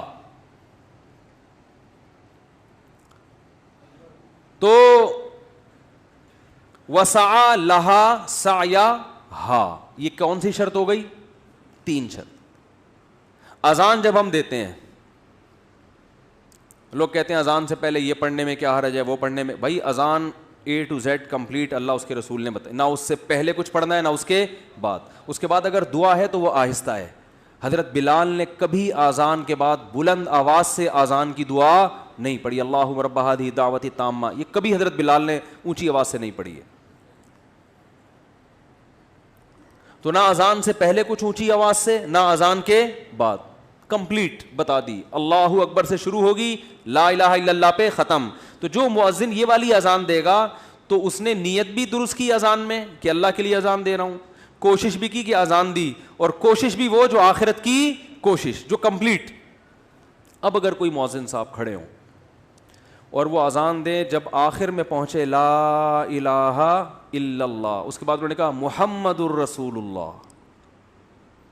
آپ پکڑو گے کہ نہیں پکڑو گے؟ بولو بھائی. مؤذن صاحب کو کہو گے بھائی لا الہ الا اللہ پہ آج تک سنا تھا اذان, تو یہ محمد رسول اللہ پہ کیوں ختم ہو رہی ہے؟ اب مؤذن صاحب دلیل دیں کہ نبی نے کہیں منع کیا ہے کہ لا الہ الا اللہ کے بعد محمد رسول اللہ نہیں کہنا, کہیں منع ہے؟ تو آپ دکھا سکتے ہو؟ بولو, نہیں دکھا سکتے. دوسرا وہ کہے کہ میں نے کوئی غلط بات کہی ہے, آپ کہو گے نہیں بھائی محمد رسول اللہ تو ہمارے ایمان کا حصہ ہے, صلی اللہ علیہ وسلم, یہ تو ہمارے ایمان کا جزو ہے. آپ کو اچھا پورا کلمہ لا الہ الا اللہ, یہ پورا کلمہ لا الہ الا اللہ محمد رسول, جب غیر مسلم مسلمان ہوتا ہے تو صرف لا الہ الا اللہ پڑھواتے ہو, یہ لا الہ الا اللہ محمد رسول اللہ پڑھواتے ہو کہ بھائی لا الہ الا اللہ محمد رسول اللہ پڑھواتے ہیں. تو جب اتنے سارے میں نے دلائل دے دیے تو پھر ان وہابیوں کے چکر میں نہیں آنا. ان کو صرف توحید آتی ہے, نبی سے عشق نہیں ہے. یہ اذان میں نبی کا نام لینا پسند نہیں کرتے وہابڑے, یہ کہتے ہیں لا الہ الا اللہ پہ اذان ختم کرو. اگر کسی نے عشق مصطفیٰ میں محمد رسول اللہ پہ ختم کر دی تو یہ عشق ہے اس کا, اس کو اپنے عشق کا اظہار کرنے دو. کرنے دو گے؟ نہیں کرنے دیں گے. ابے عشق کے اظہار کا وہ طریقہ جو نبی سے منقول نہیں ہے, وہ عشق نہیں ہے, وہ عشق کا لیبل ہے. شرط ایمان مصطفیٰ سے والہانہ پیار ہے. شاعر نے بڑا پیارا کلام کیا, حضرت مجذوب رحمۃ اللہ علیہ کا شعر ہے یہ, کہ ایمان کی شرط یہ ہے کہ مصطفیٰ صلی اللہ علیہ وسلم سے والہانہ پیار ہونا چاہیے. تھوڑا موڑا پیار اللہ کو قبول نہیں ہے, والہانہ. لیکن والہانہ پیار کی ڈیفینیشن کیا ہے؟ پیار لیکن پیروی ہے, پیروی دشوار ہے. پیار نام ہے, پیروی کو فوکس کرنا. کتنے لوگ عشق مصطفیٰ میں داڑیاں رکھتے ہیں, کتنے تکبیر اولیٰ کے پابند ہیں, کتنے گھر میں گھر والوں کے حقوق ادا کرتے ہیں بھائی, کتنے لوگوں کے آرام کا خیال کرتے ہیں عشق مصطفیٰ میں, کہ پبلک کو, عوام کو تکلیف نہ ہو ہمارے کسی عمل سے. آپ صلی اللہ علیہ وسلم نے فرمایا ایمان کا سب سے آخری درجہ, راستے میں تکلیف دہ چیز پڑی ہوئی اس کو اٹھا دو. تو راستے میں تکلیف دہ چیز ڈالنا یا راستے میں ایسا کام کرنا جو گزرنے والوں کے لیے تکلیف کا سبب بنے, یہ کس کھاتے میں آئے گا بھائی؟ ہے بھائی, مسجدوں میں 24 گھنٹے لاؤڈ اسپیکر بجتا رہے, لوگوں کے آرام. میں جمعے کے بیان میں باہر کا اسپیکر آن بولو نہیں کرتا, حالانکہ بعض پڑوسیوں نے کہا کھول دے اسپیکر, ہم سنتے تھے. میں نے کہا آپ سنتے تھے, سارے دنیا تھوڑی سنتی تھی, بہت سے لوگ نہیں سننا چاہتے ہوں گے, تو ٹھونسیں کیوں اپنی بات ان کے کان میں؟ اب اس پہ آپ کو کہ اچھی بات سنا رہے ہیں, تو وہ بھی اچھی بات کرنے پر ثواب ملتا ہے, ٹھونسنے پر ثواب نہیں ملتا. ہر وقت ہر آدمی کو نہیں زبردستی اپنی بات اس کے کان میں ڈالی جاتی. آرام کا بھی خیال کیا گیا ہے, لوگوں کے آرام کا خیال کیا گیا ہے کہ کسی کو تکلیف نہ ہو, کسی کو کے آرام میں خلل واقع نہ ہو. تو خیر یہ بات میں جلدی سے کمپلیٹ کر دوں. یہ 4 شرطیں. چوتھی شرط کوشش کون سی ہوگی؟ آخرت والی کوشش. آگے فرمایا وَهُوَ مُؤْمِنٌ, یہ چاروں عمل کے بعد ایمان بھی ہو اس میں, توحید پرست ہو, جس کو اصطلاح میں ایمان کہا جاتا ہے. توحید کا منکر نہ ہو, ختم نبوت کا منکر نہ ہو, کوئی اسلام کے بنیادی عقیدے کا منکر نہ ہو. اسلام کے بنیادی عقائد میں توحید, ما فوق الاسباب, مدد صرف کون کرتا ہے؟ اللہ. اگر کوئی شخص مشرک ہے, کتنا ہی اچھا عمل کر لے, قرآن کہتا ہے اعمالہم کرماد اشتدت بہ الریح فی یوم عاصف, مشرک کا عمل ایسا ہے جیسے راکھ کا ڈھیر, دیکھنے میں بہت بڑا لگے گا, وزن اس کا چھٹانک کبھی نہیں ہوگا, پھونک مارو گے اڑ جائے گا. آج شرک ہول سیل کے حساب سے ہو رہا ہے کہ نہیں ہو رہا؟ نعت میں پتہ ہی نہیں چلتا کہ یہ اللہ کی حمد و ثنا ہو رہی ہے, یہ نبی کی تعریف ہو رہی ہے. کوئی فرق ہی نہیں چھوڑا اللہ اس کے رسول میں. عالم الغیب بھی بنا دیا, مشکل کشا بھی بنا دیا, حاجت روا بھی بنا دیا. ایاک نعبد و ایاک نستعین، اے اللہ ہم تیری ہی عبادت کرتے ہیں اور صرف تجھ سے مدد طلب کرتے ہیں. یا ایھا الناس، اے لوگو، انتم الفقراء الی اللہ، تم سب کے سب فرشتے، پیغمبر، کیا مسلم کیا غیر مسلم، سب کے سب محتاج ہو اللہ کے در کے. کہتے ہیں اللہ اور بندہ کا فاصلہ بہت ہے، تو مانگنے کے لیے درمیان میں کیا ہونا چاہیے؟ واسطہ. یہ دلیل کہاں سے نکالی آپ نے؟ ایک صاحب بیان کر رہے تھے کہ جیسے آگ اور پانی میں ڈفرینٹ بہت ہے، تو جب پانی سے آگ کو گرم کرنا ہوتا ہے تو درمیان میں دیگچی کا واسطہ ہوتا ہے. تو ہمیں اللہ تک پہنچنے کے لیے، یعنی اپنی پکار اللہ تک پہنچانے کے لیے کس کا واسطہ چاہیے؟ نبی کا. پہلے نبی سے مانگیں گے، پھر نبی وہاں پہنچائیں گے. یہ لاجک کہاں سے نکالی آپ نے؟ قرآن تو کہہ رہا ہے نحن اقرب الیہ من حبل الورید. نبی واسطہ ہیں اس طور پر کہ بندے کو اللہ سے ملا دیتے ہیں. دیکھو آپ کسی کو تلاش کر رہے تھے، نہیں ملا، کوئی شخص آپ پر احسان کر کے آپ کو ڈائریکٹ کر دیتا ہے کہ بھئی یہ ہے، ان سے ملنا ہے آپ نے، یہ میں ڈائریکٹ کر دیا، تو یہ واسطہ ہے.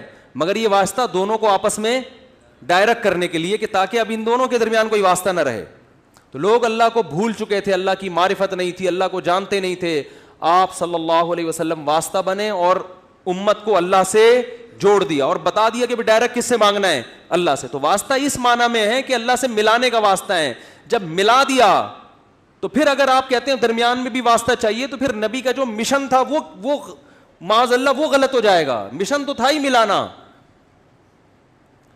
قرآن کی آیت ہے وَأَنَّ الْمَسَاجِدَ لِلَّهِ فَلَا تَدْعُوا مَعَ اللَّهِ أَحَدًا. سجدہ گاہیں یعنی مسجدیں صرف اللہ کی ہیں، اللہ کے ساتھ کسی کو مسجدوں میں مت پکارو. اور مسجدوں ہی میں لکھا ہوتا ہے پکار کے ساتھ اللہ کے علاوہ کا نام. کسی نے کچھ لکھا، کسی نے یا علی مدد لکھا، کسی نے یا رسول اللہ مدد لکھا، مختلف. اور آیت درمیان میں لکھی ہوتی ہے کہ مسجدیں اللہ کے لیے، اللہ کے ساتھ کسی کو مت پکارو. یہ کیا ہو رہا ہے بھائی؟ سعودی عرب کی کسی مسجد میں دیکھا آپ نے اس طرح کے نعرے؟ عرب کنٹریز میں دیکھا؟ ملیشیا میں دیکھا؟ کہیں بھی دنیا میں نہیں ہے. تو میرے بھائی اپنے ایمان کو مضبوط کرو. توحید کے معاملے میں اسلام بہت حساس ہے، بہت حساس ہے. مشرک کی مغفرت نہیں ہوگی. جو اللہ اس کے رسول کا فرق ہے اس کو باقی رکھو. عیسائیوں کی طرح غلو مت کرو کہ انہوں نے عیسیٰ علیہ السلام کو اللہ کا بیٹا بنا دیا. آپ ابھی تک کسی بحث میں الجھے ہوئے کہ نور تھے، بشر تھے. بھائی آپ صلی اللہ علیہ وسلم بشر تھے، انسان تھے، ہدایت کا نور تھے، انسان تھے. آپ کے والد عبداللہ، آپ کی والدہ آمنہ، آپ کی اولادیں سید آج تک ہیں. یہ سارے انسان ہیں یا نہیں ہیں؟ آدم علیہ السلام کو اللہ نے مٹی سے بنایا اور آدم علیہ السلام کی اولاد میں کس کو پیدا کیا؟ محمد صلی اللہ علیہ وسلم کو. تو سارے مٹی انسان ہیں. ہاں ہدایت کا نور ہیں. قرآن بھی ہدایت کا نور، علماء بھی ہدایت کے چراغ، نبی بھی ہدایت کا نور ہیں. ہدایت کے لحاظ سے آپ روشنی ہیں، قرآن بھی ہے، علماء بھی ہیں. لیکن آپ ماہیت کے لحاظ سے، حقیقت کے لحاظ سے بشر ہیں، انسان ہیں. تمام وہ لوازمات جو انسانوں کے ساتھ ہوتے ہیں آپ کے ساتھ بھی تھے. آپ کو بھوک لگتی تھی، آپ کھانا کھاتے تھے. آپ کو نکاح کی ضرورت محسوس ہوئی، آپ نے نکاح کیا. آپ کو اللہ نے اولاد دی اس سے.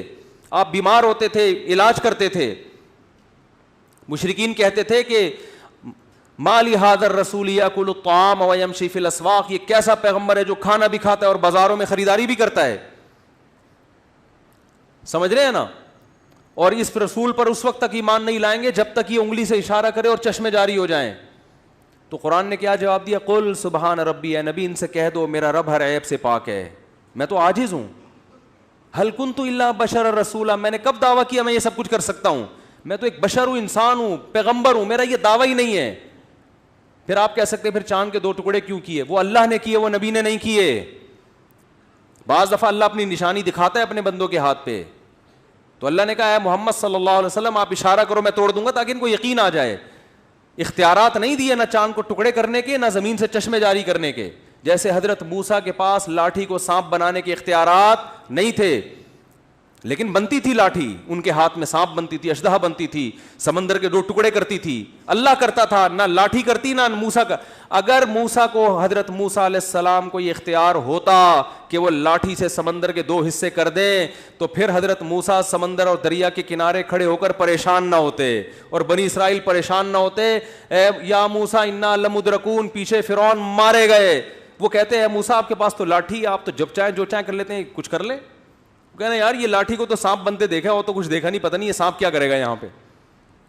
اور حضرت موسیٰ بھی پریشان، لیکن کیا فرماتے ہیں، ان معی ربی، میرے ساتھ میرا رب ہے، کچھ نہ کچھ کرے گا وہ. تو لاٹھی کو سے سمندر کو ٹکڑے کرنے کا اختیار ہوتا تو یوں کر دیتے اسی وقت، اللہ سے تھوڑی پوچھتے. اللہ نے فرمایا اے موسیٰ اس دریا پہ اس لاٹھی کو مار، بس پھر دیکھ کیا ہوتا ہے. لاٹھی کو سانپ بنانے کا بھی حضرت موسیٰ کو اختیار نہیں تھا. تھوڑا سا ٹھہر جانا، چھٹی کا دن ہے نا، 2-4 ذرا گریوی بھی تو دیکھو، ہر جگہ گریوی چل رہی ہے یار، گریوی چل رہی، فری میں چلتی ہے گریوی.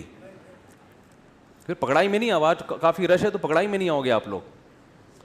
تو بس ابھی ختم کر رہا ہوں یہ بات کر کے. تو حضرت موسیٰ کو لاٹھی کو سانپ بنانے کا اختیار نہیں تھا، ورنہ پہلی دفعہ جب حضرت موسیٰ سے ملاقات ہوئی اللہ کی، اللہ نے موسیٰ علیہ السلام سے کوہ طور پہ فرمایا وما تلک بیمینک یا موسیٰ، موسیٰ یہ ہاتھ میں کیا ہے؟ فرمایا لاٹھی ہے. اتوکأ علیہا، پتے جھاڑتا ہوں کیونکہ اس کا تو نے مجھے اختیار دیا ہے، جب چاہوں پتے جھاڑ لوں، وہ میں تجھ سے پوچھتا نہیں ہوں. وأہش بہا علی غنمی ہی عصای اتوکأ علیہا، اس سے میں ٹیک لگاتا ہوں. ٹیک لگانے سے پہلے میں تجھ سے پوچھتا نہیں ہوں. ہر کام سے پہلے تھوڑی انسان اللہ سے پوچھتا ہے، کیونکہ اللہ کی طرف سے پرمیشن ہے بھائی، کیونکہ مجھے تو نے اختیار دیا ہے کہ جب چاہوں اسے ٹیک لگا لوں، جب چاہوں اس سے اہش بہا علی غنمی، بکریوں پہ پتے جھاڑوں. ولی فیہا مآرب اخری، اور بہت سارے کام ہیں. اللہ نے فرمایا آج تو اس کو زمین پہ ڈال. یہ نہیں کہا اس کو سانپ بنانا بھی آتا ہے. اگر اللہ پوچھتے، حضرت موسیٰ فرماتے ہیں اللہ یہ تو میں نے نہیں کیا کبھی. اس لیے اللہ نے فرمایا اس کو زمین پہ ڈال. جب زمین پہ ڈالا، قرآن کے الفاظ ہیں فَإِذَا حَيَّةٌ تَسْعَىٰ، سانپ بن کے دوڑنے لگی. چونکہ حضرت موسیٰ نے نہیں بنایا تھا سانپ، حضرت موسیٰ گھبرا گئے. اور اللہ قرآن کہتا ہے موسیٰ علیہ السلام خوف سے بھاگے ہیں، وَلَمْ يُعَقِّبْ، پیچھے مڑ کے نہیں دیکھ رہے. یہ قرآن کے الفاظ ہیں. خود بنایا ہوتا تو ان کو پتا تھا بھائی میں خود لاٹھی کو سانپ بنا بھی سکتا ہوں اور سانپ کو ریورس کر کے دوبارہ لاٹھی بنا سکتا ہوں، پھر یہ خوف ہوتا. بھاگ رہے ہیں کہ بھائی تو سانپ بن گیا. یا موسیٰ اقبل، اے موسیٰ واپس پلٹ، ولا تخف، ڈر نہیں. سنعیدها سیرتها الاولی، تو اس کو پکڑ لے، ہم اس کو دوبارہ لاٹھی بنا دیں گے، ہم بنائیں گے لاٹھی اس کو. یہی وجہ ہے کہ حضرت موسیٰ نے لاٹھی کو سانپ بنتے دیکھا، مگر پھر بھی ہر دفعہ اللہ کی وحی کا انتظار کرتے تھے. جادوگروں نے جب رسیاں پھینکی اور ہزاروں سانپ بن کے موسیٰ علیہ السلام کی طرف دوڑی ہیں تو قرآن کہتا ہے فَأَوْجَسَ فِي نَفْسِهِ خِیفَةً موسیٰ، موسیٰ کے دل میں خوف پیدا ہوا یہ سانپ مجھے کھا نہ جائیں. حالانکہ درجنوں بار لاٹھی کو سانپ بنتا دیکھ چکے تھے. فرعون کے محل میں بھی لاٹھی کو پھینکا تھا سانپ بنی تھی، دیکھ چکے تھے. اب تو یقین آ جانا چاہیے تھا کہ میں اب تو مجھے ہنر آ گیا، میں یہ پڑھوں گا، یوں کروں گا. ان کو پتا ہے بھائی لاٹھی پہ میرا بالکل بھی کنٹرول نہیں ہے، نہ میں مختار کل ہوں نہ میں مشکل کشا ہوں، میرا کنٹرول ہی نہیں ہے لاٹھی پہ. اس لیے ڈر گئے، گھبرا گئے کہ اب کیا ہوگا، سانپ کھا جائیں گے. تو اللہ فرماتے ہیں قلنا لا تخف، اللہ نے وحی کی اے موسیٰ. کیا عجیب آیتیں ہیں یار، بڑا مزہ آتا ہے قرآن عربی میں پڑھنے میں. قرآن اردو میں نہیں سمجھ میں آئے گا، اصل عربی ہے. قلنا لا تخف، موسیٰ ڈرنا، انک انت الاعلی. آج جو پورا مصر جمع ہوا ہے نا مقابلہ دیکھنے کے لیے، تو ایک طرف اور ہزاروں دوسری طرف. آج یہ مقابلہ کون جیتے گا؟ حالانکہ گراؤنڈ ریئلٹی اور زمینی نقشہ اس کے اگینسٹ ہے.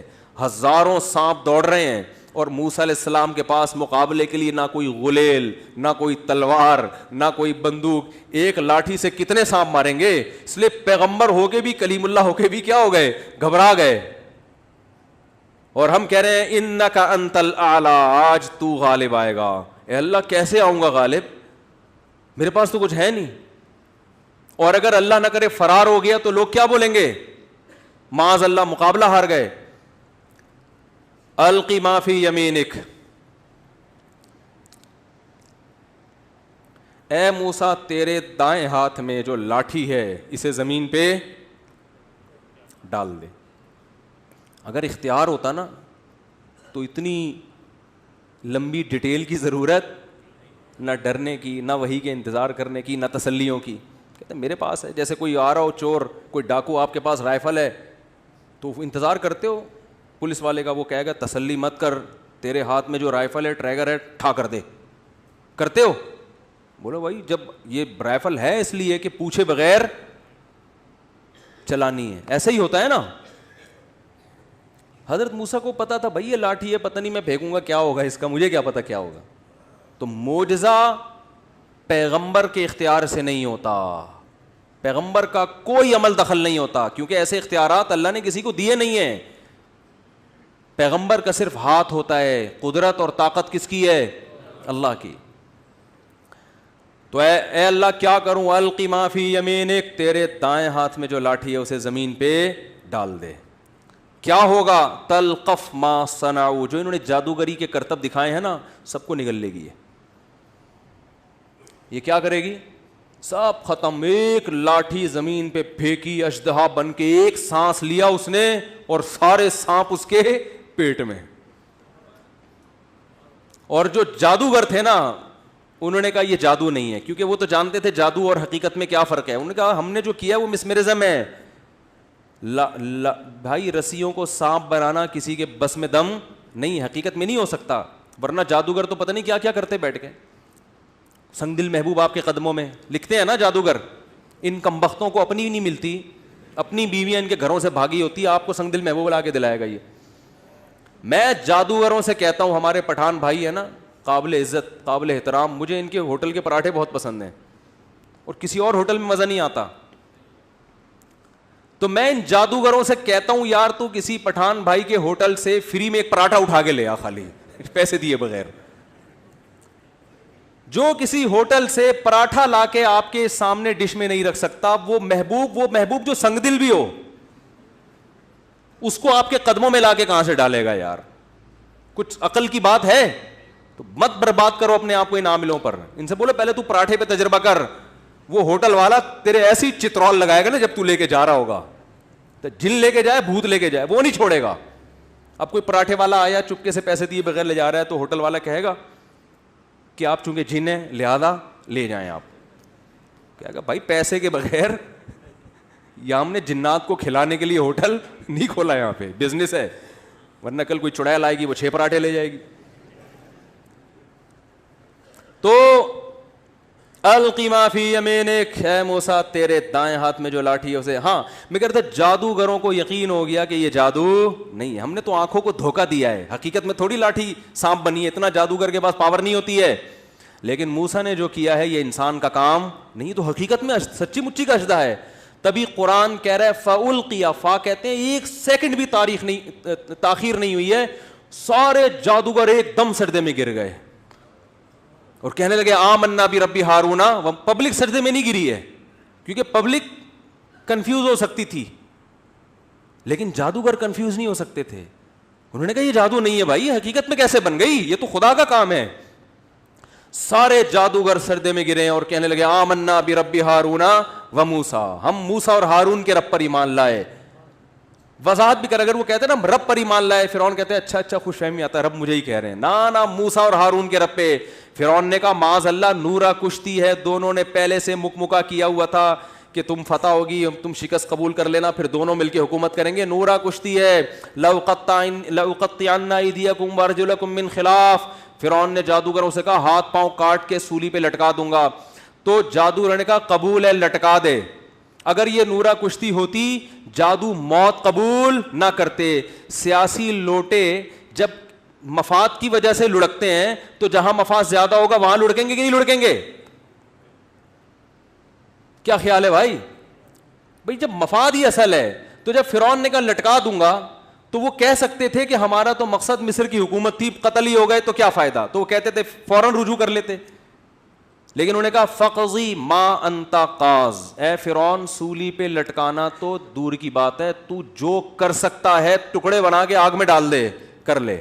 کیونکہ ہم نے جو دلائل دیکھے نا, ما جاءنا من البینات, موسیٰ کے برحق ہونے کے جو دلائل ہم نے دیکھے ہیں نا, ان دلائل کے مقابلے میں تیری دھمکیاں ہم پہ اثر نہیں کریں گی. اور پھر کہنے لگے اس سے تو شہادت ہے, مر گئے تو اور کیا چاہیے, اس کا فائدہ کیا ہوگا, یغفر لنا خطایانا, ہمارا رب ہماری خطاؤں کو کیا کر دے گا اس شہادت کے بدلے, معاف. تو فری پھوکٹ میں مختصر جنت, نہ نماز نہ روزہ نہ زکوٰۃ, کچھ بھی نہیں, ادھر ایمان قبول کیا ادھر جنت. تو فرعون کو کہہ رہے ہیں بھائی یہ بہت بہترین پیکیج ہے, ہمیں یہ پیکیج فوراً سے پہلے چاہیے. بہت مشکل ہے بات سمجھانا بھائی, بہت مشکل ہے. میرا خیال ہے اب بھی سمجھ میں نہیں آیا تو پھر پولیس بھی نہیں سمجھا سکتی, پولیس بھی نہیں سمجھا سکتی, رینجرز بھی نہیں سمجھا سکتی, فوج بھی نہیں سمجھا سکتی. پھر اللہ ہی سمجھائے گا, لیکن پھر وہ ابھی نہیں سمجھائے گا, وہ قبر میں سمجھائے گا. وہ کہہ رہے تھے نا میں نہیں بتاؤں گا, تو لوگوں نے کہا جب انتقال ہوا تو اب آپ سب بتائیں گے. کیا خیال ہے بھائی, یہ سب کے بارے میں, کہ کسی مخصوص شخصیت کے بارے میں نہیں. بعض لوگ کہتے ہیں نا میں نہیں بتاؤں گا, تو جب ان کا انتقال ہوا تو لوگوں نے فیس بک پہ پوسٹ بنائی تھی اب آپ سب کچھ بتائیں گے. پہلے ہم صرف آپ سے ایک چیز پوچھ رہے تھے کہ کرونا کا علاج بتا دو, آپ کہتے ہیں میں نہیں بتاؤں گا. اب آپ کیا کریں گے, یہ ٹھیک ہے یہ ایک مخصوص شخصیت کا یہ مقولہ ہے, لیکن مراد اس سے سب ہیں کہ جو دنیا میں نہیں بتا رہے ہوتے نا, نہیں سمجھ میں آ رہا ہوتا. میرا مقصد کسی شخصیت کا مذاق اڑانا نہیں ہے کہ آپ سمجھے میں ان ضمیر نقوی صاحب کا مذاق اڑا رہا ہوں. میں ایک مثال دے رہا ہوں کہ بھائی آپ جتنا بھی کہہ لیں میں نہیں بتاؤں گا, قبر میں جا کے اب آپ کیا کریں گے, سب بتائیں گے. اگر وہ صحیح بتا دیا تو کامیابی ہے, غلط بتایا تو ناکامی. تو میرے بھائی یہ جو ربیع الاول پہ اور یہ جو مختلف معجزے کے میں نے دلائل دیے ہیں, سمجھ میں آ گئے تو ٹھیک ہے, نہیں آئے تو قبر میں جب پہلی رات ہوگی, چاہے وہ کسی بھی تاریخ کو آئے, چاہے محرم ہو یا ربیع الاول ہو یا سفر ہو یا رمضان ہو, تو آپ کی سمجھ میں آ جائے گا. ایک چٹکلا سنا کے بات ختم کر دوں, بالکل اسٹیمپ لگ جائے گی, مزہ آ جائے گا. وہ ایک آدمی گدھا لے کے جا رہا تھا بیچنے کے لیے. ایک آدمی رفیع بھائی پہ بٹھائیں, پہلے 2 آدمی, ٹھیک ہے, بار بار اٹھنے کی کر رہے ہو, بس یہ آخری ہے بالکل, اور یہ آج ہی ہوا ہے, تھوڑا چھٹی کا دن ہے تو ہم نے کہا گریوی لگا دیں. ایک آدمی گدھا بیچنے جا رہا تھا اور لوگوں نے پوچھا کیا کر رہا ہے, کہہ رہا ہے بازار میں گدھا بیچوں گا, ٹھیک ٹھاک پیسے ملیں گے, اچھے ریٹ ملیں گے. اس نے کہا انشاءاللہ کہہ دے کہ اللہ نے چاہا تو. اس نے کہا انشاءاللہ کہنے کی کیا ضرورت ہے, گدھا نسلی گدھا ہے, میرے پاس ہے, بازار میں اس کی ویلیو ہے, کسٹمر کھڑے ہوئے ہیں, تو انشاءاللہ ماشاءاللہ کیا, جیسے لبرل لوگ کہتے ہیں نا انشاءاللہ ماشاءاللہ کیا ہوتا ہے, سب کچھ سیٹ ہے. اللہ کی قدرت, کوئی گدھا چھین کے لے گیا اس سے, واپس آ رہا ہے وہی بندہ ملا, ہاں بھائی گدھا کہاں گیا, کہہ رہے ہیں انشاءاللہ گدھا لے کے جا رہا تھا, ارادہ یہ تھا کہ انشاءاللہ کوئی کسٹمر مجھ سے خریدے گا, ارادہ یہ تھا کہ انشاءاللہ اچھی قیمت ملے گی, لیکن ماشاءاللہ کوئی بندہ لے کے بھاگ گیا. اس نے کہا میرے بھائی اب انشاءاللہ ماشاءاللہ لگانے کا فائدہ نہیں. تو میرے بھائی اب سمجھ میں آ جائے تو ٹھیک ہے, ورنہ قبر میں بولو گے ماشاءاللہ مفتی صاحب کا بیان بہت اچھا تھا, فرشتے سے کہو گے. اور انشاءاللہ ایک دفعہ زندگی مل گئی تو پراپر طریقے سے اس پر عمل کریں گے, انشاءاللہ بھی ماشاءاللہ بھی. فرشتہ کہے گا اب ٹائم گزر چکا ہے. اللہ تعالیٰ عمل کی توفیق عطا فرمائے.